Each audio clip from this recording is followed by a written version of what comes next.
All right, we are going to go ahead and get started. So good, I guess, afternoon now, everyone, and thank you for taking time out of your busy schedules to be a part of the webinar entitled Explore and Learn About Lazy Boy's Zero Waste to Landfill Journey at their Dayton, Tennessee facility. So this webinar is being put on by the Tennessee Recycling Coalition in collaboration with TDEC, which stands for the Tennessee Department of Environment and Conservation, and Lazy Boy. My name is Caleb Powell, and I am an environmental scientist for the Office of Policy and Sustainable Practices here at TDEC, and I'm also a board member with the Tennessee Recycling Coalition. So I'll be hosting the webinar today for our wonderful speakers, and I'm excited for you guys to be able to learn about Lazy Boy and the Recycling Coalition.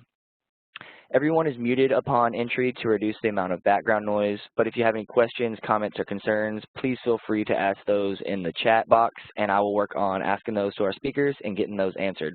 You can also raise your hand with the little hand emoji underneath where you see all the attendees. There's like a little hand emoji, a check, an X, and this other, a lot of other little buttons. But if you would like to actually ask your question in person, feel free to hit that little hand emoji and I will be able to unmute you and then we can start that discussion. I am going ahead right now and sending a message to everyone just to show where the chat box is. So please feel free to send your questions and comments right there and I will work on repeating those for our speakers. To give you an overview of what's going to be covered today, in this webinar, we will be discussing the methodology Lazy Boy has used to take their 1.2 million square foot facility to zero waste to landfill status. So it's a pretty big undertaking that they have done, and we have a very, very special guest, Cody Buell, the EHS manager there. He's going to be telling us about some tips and tricks and then ways to overcome some adversities when trying to reach that status in a facility. So we'll take some time to talk about the general methodologies used in collecting, sorting, and shipping out recyclable materials that the Lazy Boy facility in Dayton, Tennessee has been using. So our presenters have a wealth of knowledge, like I just said, and experience that will help us better understand the challenges and solutions to reduce waste at our facilities. So with that being said, first I wanted to give a little introduction to the Tennessee Recycling Coalition, since this is we are the ones that are putting on this webinar. So to talk about that, we have our president, Meredith Lays, and she has worked in many different arenas of recycling, such as with local governments, material processors, nonprofits, corporations, and commodity-specific groups in the industry. All of these experiences have given her a comprehensive view of the recycling landscape, which enables her to better serve on the TRC board. For TRC, she works to develop action-oriented plans to make important strides towards improving recycling and making positive impacts for our state, environment, and communities here in Tennessee. So I will move on over to this slide, and I will let Meredith tell us a little bit about the Tennessee Recycling Coalition. All right. Thanks so much, Caleb. Really appreciate it. Thanks to everybody for registering and attending this webinar. We really appreciate your support of TRC. So thank you for attending. So just a little bit about the Tennessee Recycling Coalition. As Caleb mentioned, our mission is really to work together with all the different stakeholders in Tennessee to promote reuse as well as recycling activities. We've been around since 1990, so yay, we've been able to prosper since then, hopefully continuing going forward with that same mission. We work with different industries, companies, different individuals, communities to try to make the standard in Tennessee higher for recycling and optimize all the recycling activities that are currently going on. As a lot of people are doing in 2020, we're having to be creative, so in normal times, we've done workshops in person at different businesses and different organizations that are leading in recycling in Tennessee. But this year, we're going virtual for obvious reasons. So these workshops and webinars are intended to showcase what's going on in best practices, what are the trends in the industry, how are people dealing with commodities, how are they marketing those materials. Different webinars we've had have focused on glass and food waste and zero waste and all sorts of different types of topics that are relevant to people in the industry. So we'll have more webinars coming up in the future, so stay tuned for that. And then as far as just staying in touch with us, we have a website and then newsletters we try to produce monthly to go out to our membership to include some different topics related to recycling. We have a Facebook page as well as Twitter accounts, so stay in touch with us through those avenues. And then we still have our Recycler of the Year Awards, so we're still doing that. We're going to go virtual with that as well. So we should be announcing kind of the process for applying for those, but it's really a great way to honor and showcase the achievements in recycling going on in all the different sectors across the state, because a lot of times we're already doing some good stuff, so we want to highlight those people, and maybe other businesses can learn from them and kind of spur innovation and more recycling into the future. So stay tuned for more information about Recycler of the Year Awards. We will be announcing those at the beginning of November for America Recycles Day, kind of the month that that day falls into. So stay tuned, and I'm excited to hear what Cody has to share with us about Lazy Boy. So thank you. Thanks, Meredith. So we won't waste any time. We'll jump right into this. Let me look right here.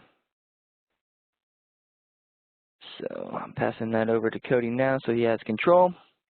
And so just to give you a little history of Cody Buell, he's the EHS and Sustainability Manager at Lazy Boy.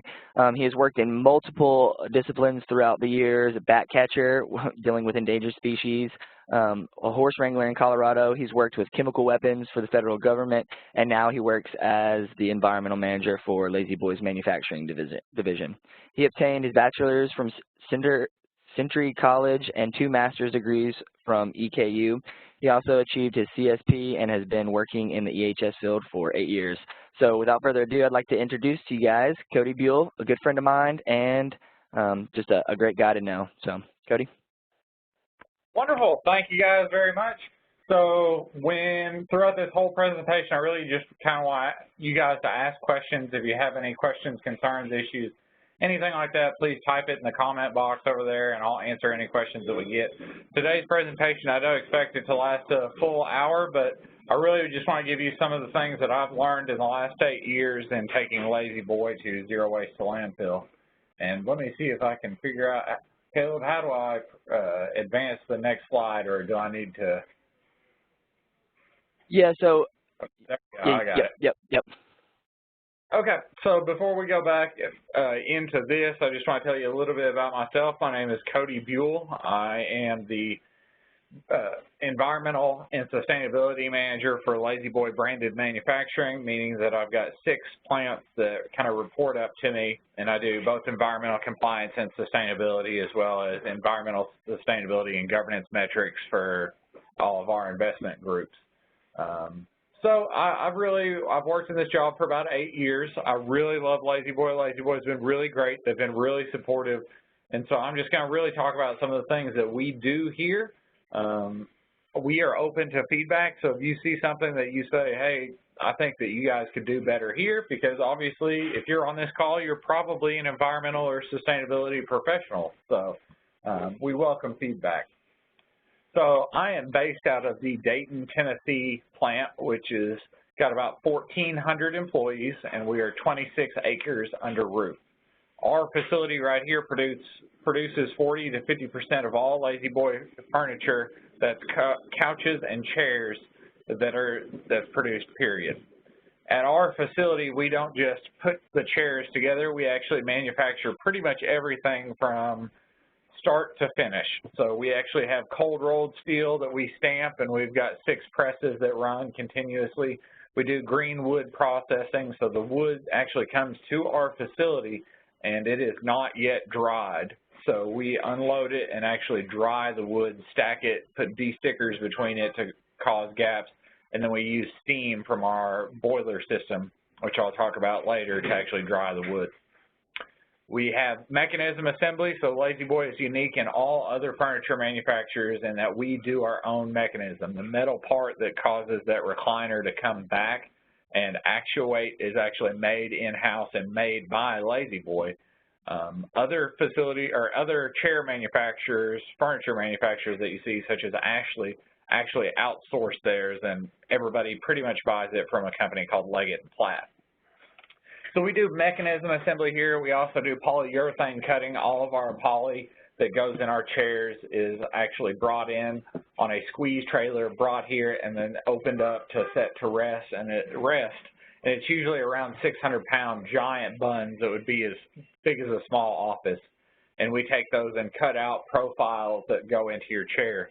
La-Z-Boy being unique in a lot of furniture manufacturers in that we use multiple grades of foam in one seat. So you may get 5 different layers wrapped in other kind of materials that causes that seat to be a little bit more soft. Then when you sit down deeper into it, it firms up a little bit. Whereas most other furniture manufacturers that you'll see will just use one density of foam, just cut out a brick, set it in the chair, and then be done with it. My facility does both chair and sofa assembly, so we have 2 separate facilities on our site that are located right next to each other. And we approximately make around 3,000 to 4,000 chairs and sofas a day. So sometimes I wonder where all these things go. We also have our research and development facility, which is just recently came to Tennessee, sorry. And they were actually originally out of Monroe, Michigan, which is where our corporate headquarters was. But now we have moved down to Dayton, Tennessee, where we do all of our research on the foams, how everything's built, and then our different designs. And then I also have a warranty service division here as well. So our facility has a lot of different divisions within it and a lot to manage, but from both an environmental, a sustainability, and environmental compliance, and a safety perspective, which are all things that I do and love. So, okay, here I don't know if you can see my mouse as we do this, but in the top right you will see our sofa plant, considered plant 19 for the vernacular, and then it actually has warehousing in it as well. That is where our sofas are built. And then on the other side, the bottom left here, you will see our chair manufacturing facility, which also houses our wood cutting operation, which cuts about 1 million board feet a month of rough lumber. And then we also have metal stamping, we have polyurethane cutting here, and then our chair assemblies here. And then right across the road in the very bottom left, that little building right there is our research and development facility, which was brand new. I think the investment, don't quote me, was around $25 million to bring that down here. And it was a big investment in the community to make sure that we get better and bigger. Okay, so I'm going to go through and just show you some of the random things that I took pictures of as we're going through that we do recycle. This is just super sacks, polyurethane foam, colored paper, plastics. Everything that we do is fairly ubiquitous throughout most industries. As you can imagine, furniture manufacturing in and of itself, we don't have a lot of unique or crazy things that we have to recycle or do, but there are some things that still cause us heartaches or issues. Some of the challenges of our campus are that our employees are currently on incentive rate, which means that they are paid per piece of unit that they're built. So that being putting metal assembly together, putting a chair together, picking a wood part, all of those are on rate, so they are paid by the amount of pieces that they pick, which from a recycling standpoint has a really big issue with, okay, this guy is getting paid to build furniture, but I'm asking him to go out of his way to walk across the cell a few feet to recycle paper, to recycle plastic, to do the right thing. So when I set up the recycling areas and the recycling streams, I have to make sure that it's within 1 to 2 steps of every employee, the major commodities that they're recycling. So the problem being is I can't have somebody that's going to collect a bunch of bottles and walk across the facility and dump the bottles in a bin because they're not getting paid for that. So I've got to make recycling super easy, super convenient, and super readily available for everybody that is recycling. Now, I went ahead and listed some of the recycling streams that we currently have. Obviously, we have many more than this, but colored paper, plastic banding, plastic stretch wrap, cardboard, electronics, batteries, sawdust, Duon, polyurethane, fiber, fabric, steel bushings, steel, oil, super sacks, among a myriad of other things that we recycle. Like I mentioned before, we have minimal recycling personnel. I have janitors that pick up bottles at the end of the shift, but pretty much everything else is put into the routes of the departments. And I'll talk a little bit more about it here in a little bit.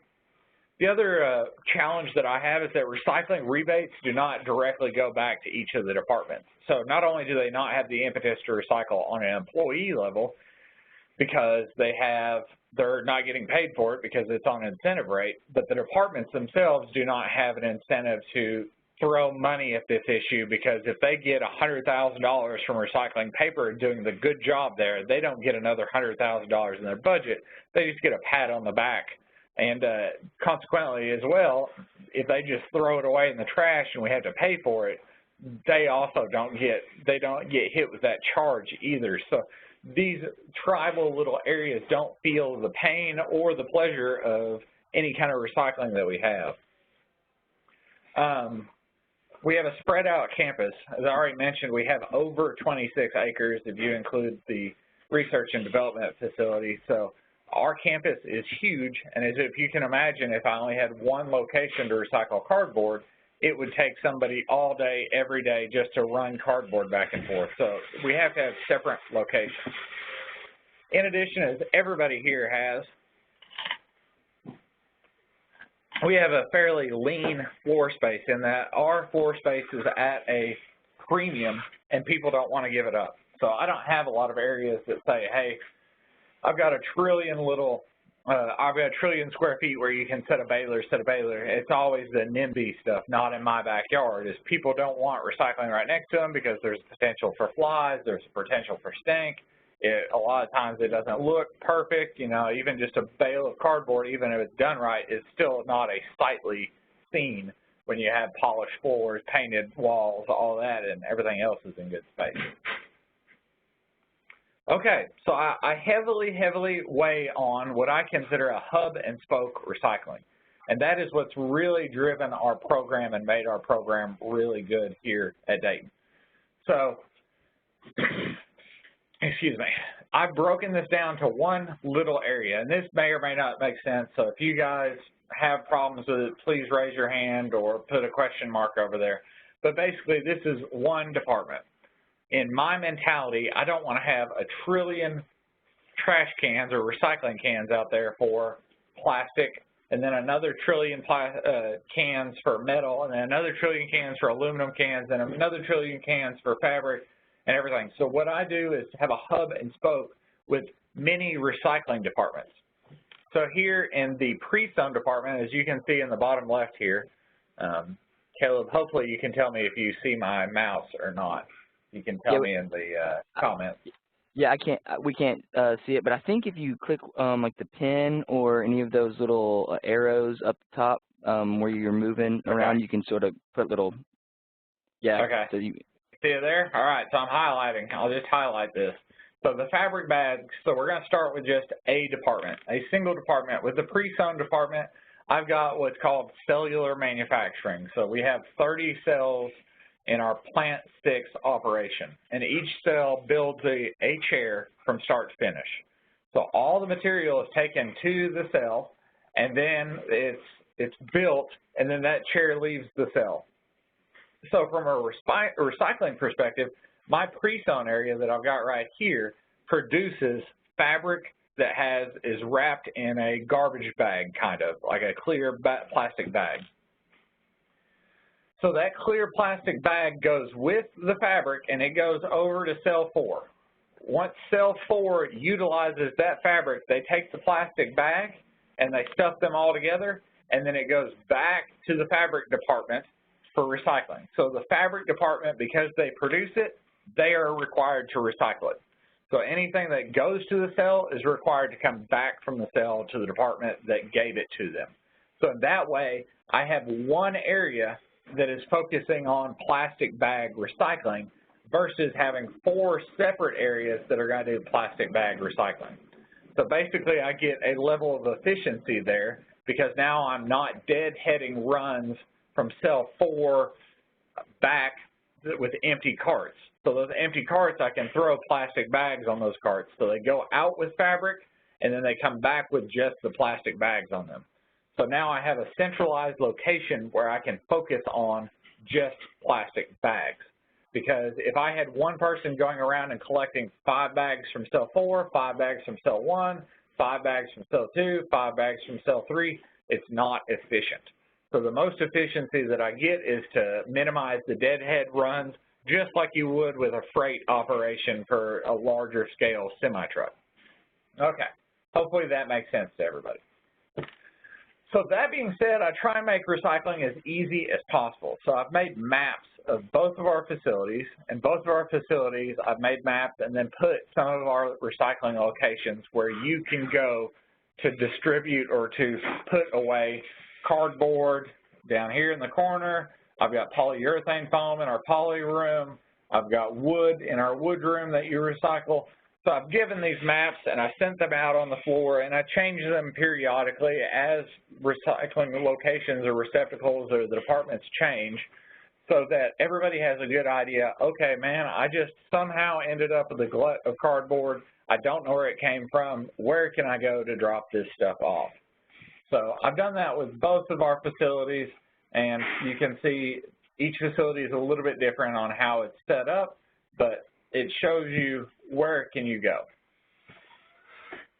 Okay, so when I first started here at Lazy Boy, I was in a really good position. Nobody really had a hold on the recycling, but it was still a program that was pretty well set. We were recycling about 90 to 92% of all material that left our facility, so which is a pretty good number to be at just from a starting. So the foundation was already here, which made my job much easier to get to zero waste at landfill. But some of the things that really have shined through this is the way that we deal with vendors. Now, I have to fight my accountants a lot, and I'm sure that you guys have to fight your accountants as well, because they want to chase that dime. They want to say, hey, this month polyurethane foam pricing has changed. It's 10 cents more if we go with this company. Let's switch over to them. Obviously, if we switch over to a different company every month, I don't breed a lot of loyalty from those companies when I have problems. So when the market goes down, they're not going to want to work with me. When I have some weird product that may not necessarily make my recycling vendors money, but they can get rid of it at cost, they're not going to work with me if I change over every month. So my job, as I view it, is to really make sure that we find a company that we're going to do and form a solid, strong relationship which is mutually beneficial going forward. So in other words, I have to temper the mood of many of our accountants and our businesses because they want to chase back and forth whatever money, which may be fairly insignificant in the long run, and I need to temper them to say, hey, we're going to build a foundation so that when the bad times come, I've got somebody to lean on, and when their bad times come, they can lean on me as well, because we just really don't want to change all over. Now, currently, we are using 12 different recycling vendors at this facility. Now, I do have oversight in recycling at other facilities, but obviously Dayton here is the most oversight and directly that I'm related with. Some of the interesting things is like our foam typically goes into carpet padding, so the carpet padding that you're in may have been foam that was in a Lazy Boy chair that we've taken out and recycled. And then another big thing that I don't have quantifiable data on is our box recycling program. So most people do or don't know, most people don't know is that Lazy Boys are built to order. We do not just build 100 of one style. We typically wait until you order and then we build a style. So there is a lead time there of about 6 to 8 weeks before you get your sofa or recliner if you order one. But each one is custom built for the employee or for the individual. That being said, most of our furniture, I'll say, goes to a distribution center that's based across the United States, where it's unboxed, it's fluffed up, it's make sure that it's perfect, and then it's delivered to your home.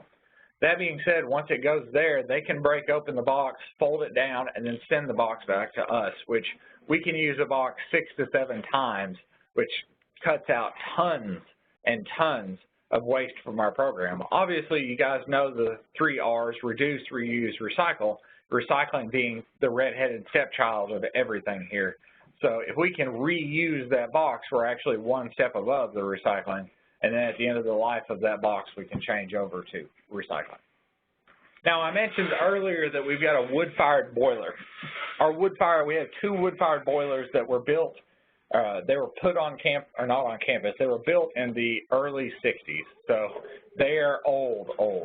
But that being said, here is our actual boiler. As you can see all these tubes here, which is really neat. This is our boiler without its skin on it. These boilers came from what I understand, from battleships, United States battleships, and then they were repurposed at our site to use for, we produce steam that dries our lumber. We run wood through the boiler, which produces that steam, which allows us to heat the building, and then we also have an induction chiller that we can actually use the heat from our boiler to actually cool our facility, which is really interesting because we do have a biomass system, although I don't know if the intention of the original project was to do that, but that's what it is. So, like I said, we run through about 1 million board feet a month, and then we have a bunch of off-fall of wood, and we end up recycling around, I think, 14 million pounds of sawdust every year, either via this or via going to another company that produces wood pellets.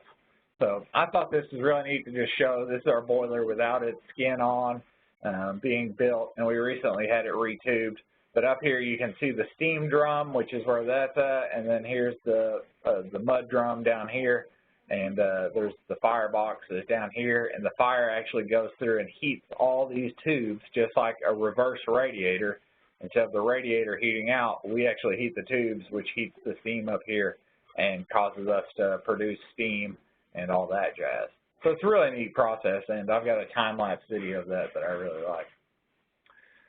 I have been very, very, very, very blessed at Lazy Boy. As you probably saw from my intro picture, I am a dog lover. I do not have kids, but I've got a dog named Cletus. And Cletus is kind of the unofficial, well, actually he's the official safety and environmental mascot for Lazy Boy in Dayton. So I bring him in during Christmas. I bring him in during our Earth Day events. I've been very blessed that every year Lazy Boy allows me to buy 1,500 plants or trees, and for the last 6 years, I've handed out a plant or a tree to every one of our Lazy Boy employees for them to go home. And then typically we have contests with who can grow the biggest tree, what's the best tree planting picture with your family. So we've given away strawberry plants, we've given away spider plants, we've given away tomato plants, we've given away redwoods or red buds, we've given away soft maple, which is what we actually use to build our furniture. And then this year we gave away butterfly weed to actually help the monarch butterfly. Even though it's not currently listed as an endangered, it is a threatened species, and they're thinking that it should be on the endangered species list. And one of its host plants is the butterfly weed. So we handed out 1,500 butterfly weed plants for all of our employees. COVID hit in April, so we didn't actually hold our Earth Day until about May or June, early June. And so we went through and handed those out, and everybody's tickled pink. It's something that promotes sustainability, promotes environmental awareness, and everybody really, really likes it. So although recycling was the focus of this presentation, I really thought it prudent to talk a little bit about some of the things that we do that I consider extracurricular, and there's no real payback for Lazy Boy on this. Some of the other things that are interesting that I like to talk about is we recently, about 3 years ago, had an LED lighting retrofit that I headed up, and we ended up saving almost 1 million kilowatt hours every year, and we ended up saving almost $100,000 on an annual basis just from replacing lighting. The lighting got better. We got a lighting control system. Our people are allowed to see fabric, or they can see fabric much better, so it's awesome. We just switched over in our boiler system to a chemicalless water treatment system, which is supposedly, I'm still getting the data back on this, but it's going to save about 500,000 gallons of water every year for our chillers, which is really amazing.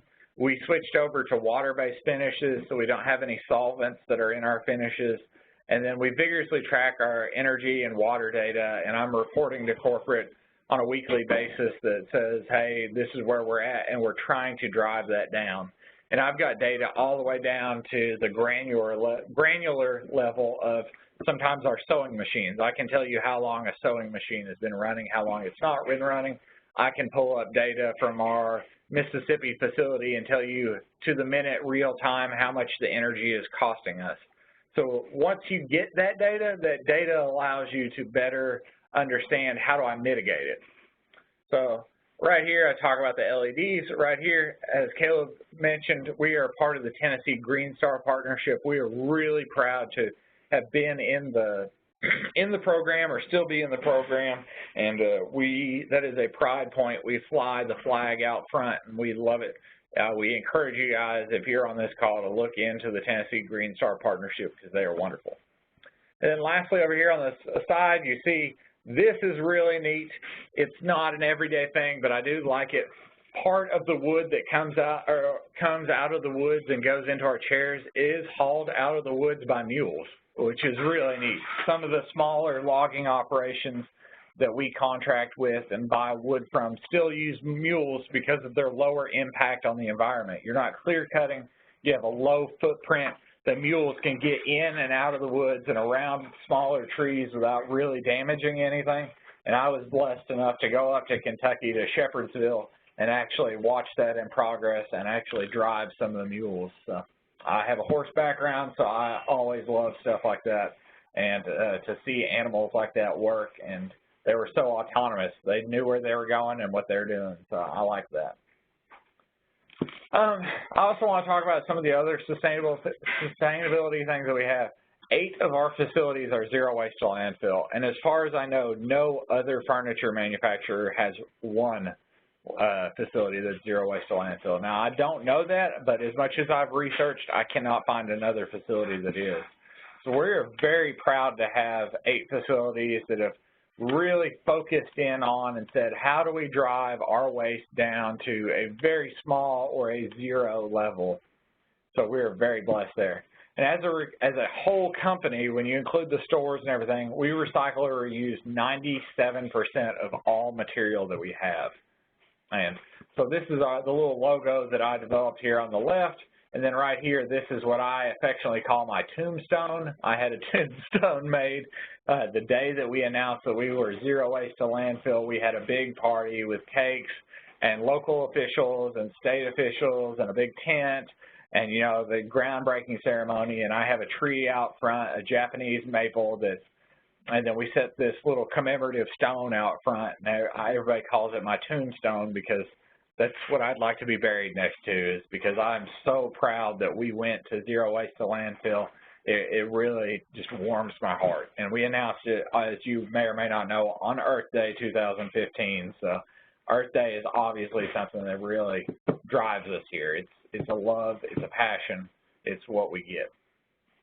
So that being said, I know it's kind of a high level, but recycling to me is not something that's extremely hard. It's really hard to understand the logistics of it. It's hard to understand how do we make this as easy as possible, because if you're on this call, I'm sure that you have some kind of passion for recycling, but I don't think that everybody does. The newer generation, they do a little bit more so, but if you have to go way out of your way, if you had to collect cans and walk across the building and not get paid for it, you're probably not going to do it. So the idea that we do is make it as easy as possible, make it simple so that people will do it. And that being said, that's really all I've got for today. If anybody has any questions or anything like that, I look forward to hearing them. I'm looking right now. I'm not seeing any right off the bat. Let me make sure that nobody is raising their hands. Let's see. I had a question, Cody. So, you know, you've had a lot of backing from the higher ups at La-Z-Boy. How, you know, a lot of people, I don't think, in their facilities don't really have that much backing. Like you said, if it's not convenient, if it's not going to make them money, then it's going to be sort of hard for you know, you to get an okay to be more sustainable. And so, I mean, what advice would you give somebody? I know you haven't really had to deal with that as much with Lazy Boy because they've been so supportive of you, but like, what were some of the right off the bat you would tell somebody to try to get past that or sell that to the upper management? Two major things. The first and foremost is always cater your message to the audience that you're speaking to. If you're speaking to a CEO, if you're speaking to a vice president, if you're speaking to anybody in financial, something like that, you want to relay this in information that is relevant, simplistic, and easily rememberable. And then you also want to talk in terms that they care about. Now, if I came up to you and started talking about the newest, greatest fad in paper making, you're going to roll your eyes because you don't care about paper making. Now, these CEOs, these upper management, they're not in this most of the time to sit there and think, how do I recycle better? They're sitting there going, okay, I'm supposed to make the most chairs that I possibly can. So I cater my message in that if we do this, the result is this. So recycling, obviously, it's either a revenue stream that I get money for, or it's a reduction cost avoidance in that I don't have to pay to have it sent to Covanta to be burned for waste to energy. So essentially, I play that into money for them. What is the money? Where is the productivity? When I make stuff easier, that means productivity is better, all that jazz. So that's number one. Number two is be passionate. It's amazing how much you can do if you show passion consistently, are excited, you're consistently passionate about something, other people will get on board. It makes you a leader. When I come up to you, there are guys that I said hi to every day in an excited manner, and they're like, hi, Cody. Hi, Cody. After a year of me being excited, like, hey, Larry, I haven't seen you in forever. How you doing? They finally get excited. People tend to mirror the mood that you're in. So if you're depressed, you're going to end up surrounding yourself with depressed people. If you're super excited and you're passionate about recycling, everybody else gets that vibe, and they want to join in with you. If you show that it means something to you, most people want to support you. So show passion, because I'm sure you're passionate. So raise that voice, move those hands, get up, show what you can do, and work harder, and that will show, hey, this means something to this guy, and they will do it, maybe not even for the company. Maybe they'll just do this for you because they know you care about it and they care about you. So. Wow, that was a great answer.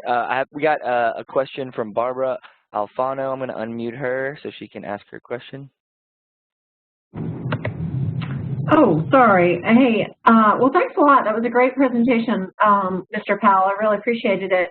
I just wanted to know if you were aware of the federal, the EPA, the green challenges and things like that. I wondered if you've ever thought about getting in on that.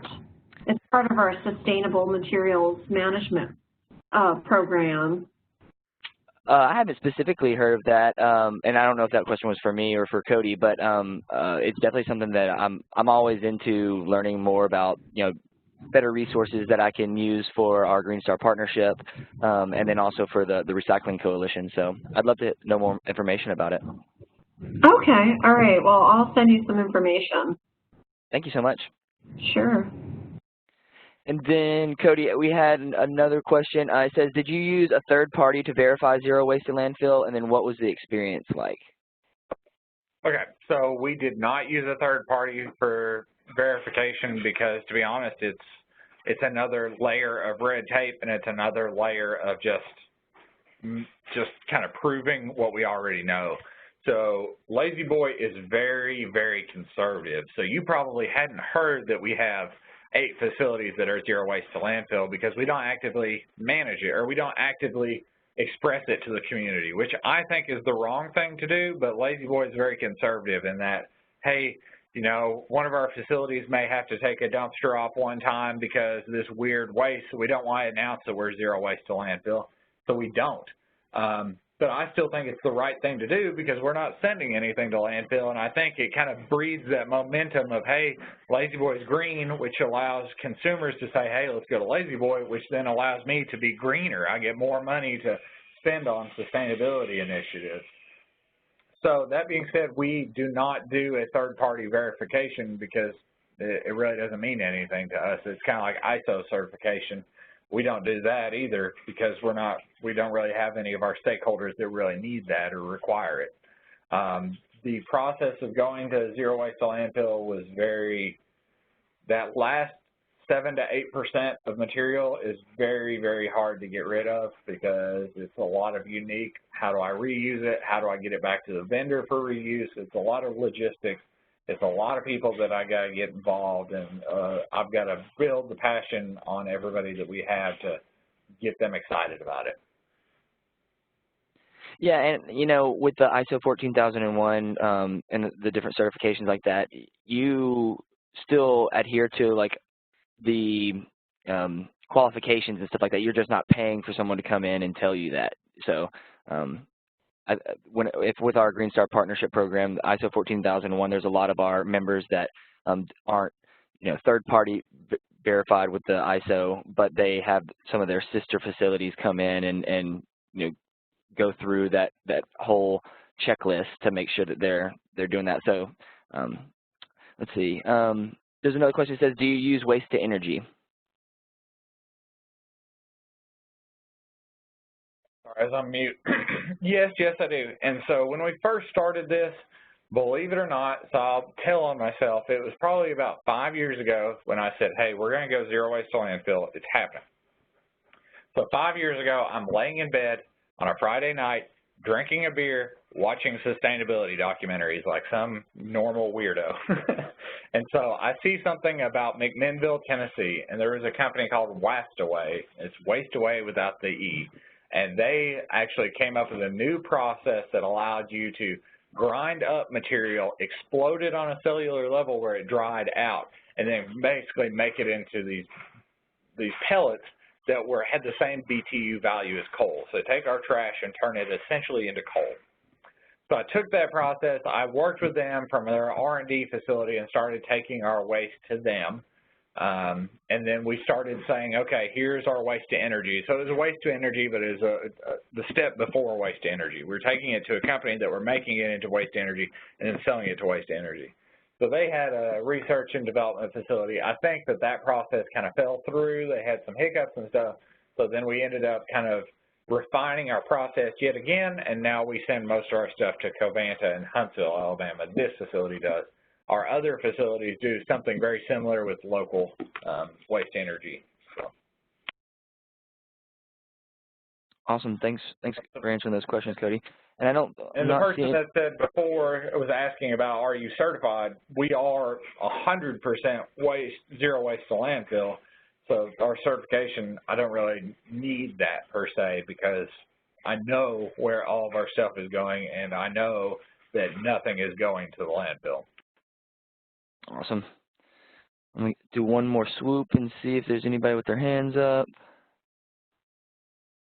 All right. Well, if there's no more questions, then I'd like to go ahead and thank Cody. I'd like to thank you for, number one, just your enthusiasm and your passion for sustainability and what you've done in your short time with Lazy Boy. And also, Meredith, thank you for being on here talking a little bit about the Tennessee Recycling Coalition. I know that this is a weird time, but we're trying to transition into still teaching about sustainability and telling our story, and so I'm glad that I wanted to say thank you to all the people that registered and attended. I hope you guys got some good information out of this webinar. Also, we plan on having more of these. We plan on having, I'd say probably 3 or 4 more of these virtual workshops / webinars for TRC. So please stay tuned and be looking for registration links and webinar invitations for those. This webinar recording will be available on our website, and I'll also be sending out a follow-up email to everyone with contact information and the link to the recording. So feel free to contact me if you have any questions about any of this, or if you haven't received some information that you wanted from the presentation. My email, you should see it. It's caleb.powell@tn.gov. But with that, if nobody has any more questions, then I'd like to say just have a great rest of the day and a great rest of the week. All right, thanks, Caleb.